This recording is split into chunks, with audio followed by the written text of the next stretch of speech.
नमस्कार, आप सभी का स्टडी फॉर गोल्स में स्वागत है। जैसा कि आप सभी को पता है कि हम यहाँ पे खोटा साहित्य की अन्य विधायी की क्लासेस कर रहे हैं, जिसमें कि आपको संस्मरण, जीवनी, यात्रा वृत्तांत और शब्दचित्र इन सभी चीज़ों को आपको पढ़ना है, जो कि आपके जेएसएससी सीजीएल एग्जामों के लिए इम्पोर्टेंट हो जाएगा।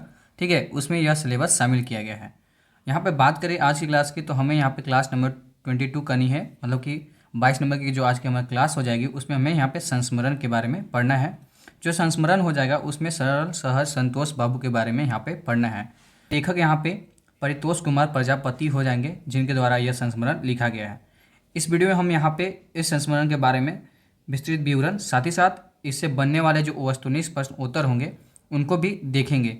ठीक है, यह जो क्लासेस है आपको हमारे स्टडी फॉर गोल्स ऐप पर भी अवेलेबल है, तो वहाँ पर आप जाकर देख सकते हैं। ठीक है, तो आपको हमारे ऐप पर सारी कोर्सेज प्रोवाइड की जा रही है, तो वहाँ पर जाकर आप इन सभी कोर्सेज के फ़ायदा उठा सकते हैं। ठीक है, तो बढ़ते हैं आज क्लास की ओर और देखते हैं इसमें क्या चीज़ें हमें पढ़नी है।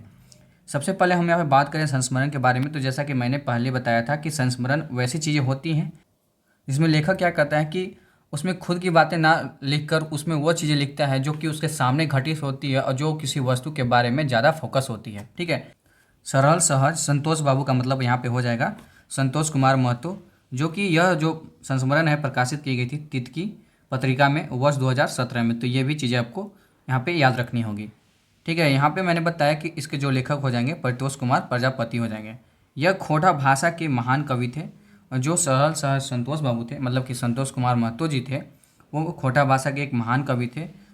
1980 में जब पूरे झारखंड में भाषा एवं संस्कृति का आंदोलन शुरू होता है, उस समय खोटा के क्षेत्र में कवि, लोक गायक, कलाकार और भाषा प्रेमी सभी मातृभाषा और मनुष्य की मुक्ति के लिए आंदोलन से जुड़ने लगे। इसमें क्या होता है कि जब 1980 के दशक में हमें देखने को क्या मिलता है कि खोटा भाषा या जो झारखंडी भाषा है, जो रीजनल तौर पर देखी जाती है, उन भाषाओं को बचाने के लिए एक आंदोलन छिड़ी जाती है, जिसमें कि यहाँ पे कवि, लोक गायक, कलाकार सभी लोग इसमें अपना योगदान देते हैं। इसी क्रम में इनका यहाँ पे जुड़ा हो जाता है। यहाँ पे मैंने एक शब्दावली लिखी है नावाजैज का मतलब यहाँ पे प्रसिद्ध हो जाएगा। ठीक है, यह बहुत ही प्रसिद्ध कवि थे। ठीक है, तो उसी समय ए.के. झा मतलब कि अजीत कुमार झा, उसी समय अजीत कुमार झा के साथ संतोष बाबू का परिचय होता है, और तब इनका झुकाव खोटा लेखन की ओर जाता है। सहज सरल और ठेठ खोटा में कवि लिखने लगे। मतलब कि जब इनका परिचय ए.के. झा से होता है तो उस समय तक ये उतनी सारी कविताएं नहीं लिखा करते थे, लेकिन जब इनका इनसे परिचय हो जाता है उसके बाद इनकी लेखन में काफ़ी निखार आ जाती है। वो क्या करते हैं कि एक सामान्य भाषा में जो कि ठेठ खोटा होती है, उसमें वह यहाँ पे कविता लिखने लगते हैं, जो कि आमतौर पर यहाँ पे फिंगाठी मतलब कि व्यंग्यात्मक यहाँ पे कविताएं इनके द्वारा लिखी जाती थी। संतोष बाबू फिंगाठी मतलब कि व्यंग्यात्मक कविताएं लिखते थे। 1988 में वे अपने कविता का संग्रह एक मौनी फूल, जो कि आपके जेएसएससी सीजीएल के सिलेबस में भी शामिल है, को प्रकाशित किया गया। मतलब कि यहाँ पे आपसे पूछ सकता है कि एक मौनी फूल कब प्रकाशित किया गया, तो 1988 में। सभी कविताओं में मातृभाषा के प्रति झुकाव दिखता था। सभी कविता बहुत सुंदर एवं मनमोहक है। इसमें कूट चाल एवं अंधविश्वास पर प्रहार किया गया है। यहाँ पे एक और यहाँ पे मैंने शब्दावली डाली है काना पतियार। काना पतियार मतलब होता है अंधविश्वास। तो ये चीज़ें आपको ध्यान में रखनी होगी। हालांकि टेक्स्ट बुक में जब आप पढ़िएगा ना, तो इन सभी चीज़ों को आपको वहाँ पे ध्यान देना होगा। आगे हम यहाँ पे देखते हैं कि 1990 के आसपास में उन्होंने खोटा जगत के सभी जो कवि थे, मतलब कि जितने भी कवि थे जो कि खोटा में लिखा करते थे, उन सभी की एक एक कविता का संग्रह मतलब कि एक संकलन करने का सोचा, और एक यहाँ पे बुक मतलब कि यहाँ पे प्रकाशित की गई इनके द्वारा, एक पथिया डोंगल महुआ में प्रकाशित किया गया।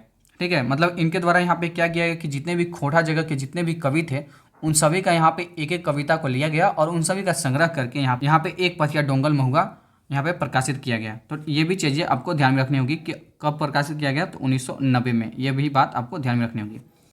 संतोष बाबू को किताब पत्रिका पढ़ने की बहुत ही रुचि थी। इस क्रम में उन्होंने क कुरमाली कन्हाई महतो, मतलब कि क कुरमाली बोला जाता है कन्हाई महतो को, मगही पत्रिका विहान और एक नकुल दोसौंदी की पत्रिका आदिवासी को खोटा लेख और कविता पढ़े। इनके द्वारा यहाँ पे इस क्रम में कविताएं की जो पुस्तकें थी वो यहाँ पे पढ़ी गई, जिसमें कि एक पत्रिका हो जाएगी यहाँ पे विहान और दूसरी हो जाएगी आदिवासी, जो कि विहान लिखा गया था कन्हाई महतो के द्वारा, और यहाँ पे एक और जो लिखी गई थी आदिवासी वह नकुल दोसौंदी के द्वारा लिखी गई थी। तो इसी क्रम में इनके द्वारा यहाँ पे एक किताबें पढ़ी गई। यहाँ पे शब्दावली डाली है जिसका मतलब हो जाएगा लेताई। लेताई का मतलब हो जाता है यहाँ पे क्रम या श्रृंखला। साथ में भरतेंदु जी के भाषा की अध्ययन किया। निज भाषा उन्नति अहो, सब उन्नति के मूल, बिना निज भाषा ज्ञान के मिटत नहीं सूल। मतलब यहाँ पे बताया गया कि अगर हमारी यहाँ पे मातृभाषा या जो हमारी रीजनल लैंग्वेज है अगर वो आगे जाती है तभी हमें यहाँ पे सुकून मिलता है। अगर उसकी भाषा का यहाँ पे महत्व नहीं दिखाया जाता हमें यहाँ पे संतुष्टि प्राप्त नहीं होती है। हिंदी पत्रिका नई लहर के संपादक डॉक्टर दयानंद बटोही। यहाँ पे आपसे पूछा जाएगा कि जो हिंदी पत्रिका नई लहर थी उसके संपादक कौन थे, तो डॉक्टर दयानंद बटोही संतोष बाबू के खोटा कविता से बहुत प्रभावित हुए।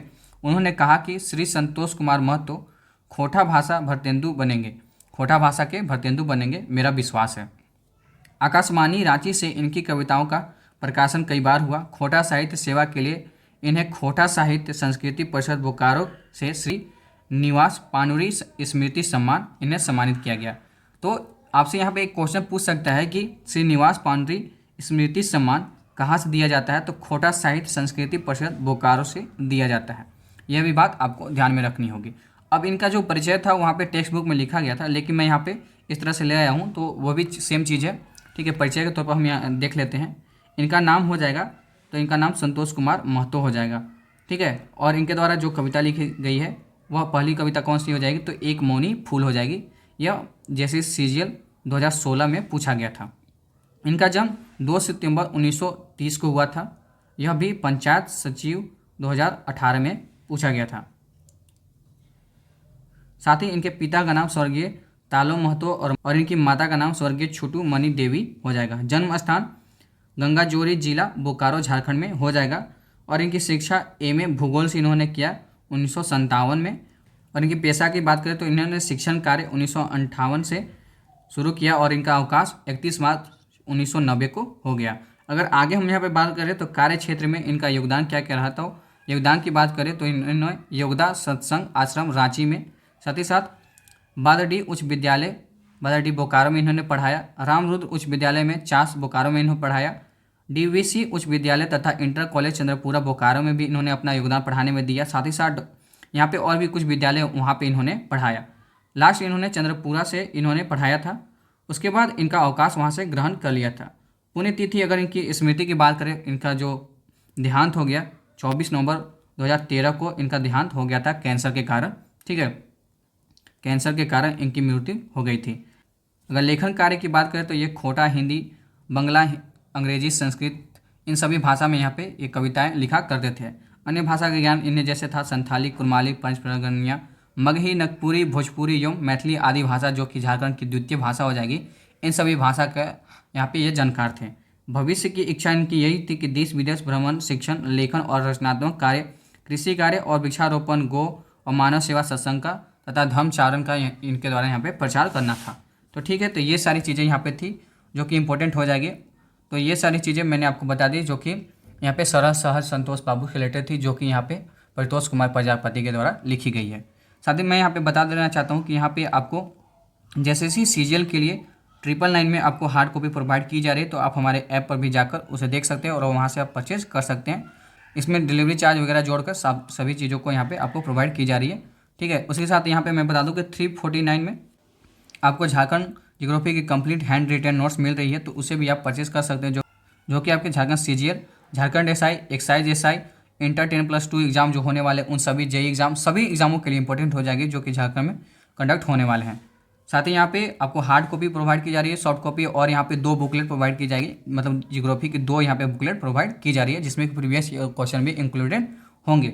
साथ ही मैं यहाँ पे बता दूँ कि 50 फुल एंड टेस्ट आपको 199 में आपको प्रोवाइड की जा रही है, कि जो कि आपके खोटा भाषा पेपर 2 के लिए इंपॉर्टेंट हो जाएगी, जो कि झारखंड सचिवालय में पूछा जाएगा। 50 फुल एंड टेस्ट, साथ ही साथ यहाँ topic wise sectional test, all previous year question भी आपको प्रोवाइड की जा रही है, मतलब कि मेनी मोर आपको थिंग्स इतने कम प्राइस में आपको प्रोवाइड की जा रही है। और 249 में आपको यहाँ पे सेम चीज़ मैं बता दूँ कि यहाँ पे जो इंटरमीडिएट लेवल पे एग्जाम होने वाले हैं 10+2 LDC का, यहाँ पे आपको फुल एंड टेस्ट प्रोवाइड की जा रही है। मिलते हैं जल्द ही। इसकी लास्ट एक संस्मरण की क्लासेस बच रही है, तो उसे भी हम जल्द कर लेंगे, मतलब कि कल या परसों में उसे कंप्लीट कर लेंगे। उसके बाद आपका सारा साहित्य के विधायक की क्लासेस कंप्लीट हो जाएगी। जय हिंद, जय झारखंड, जोहार। Thanks for watching this video.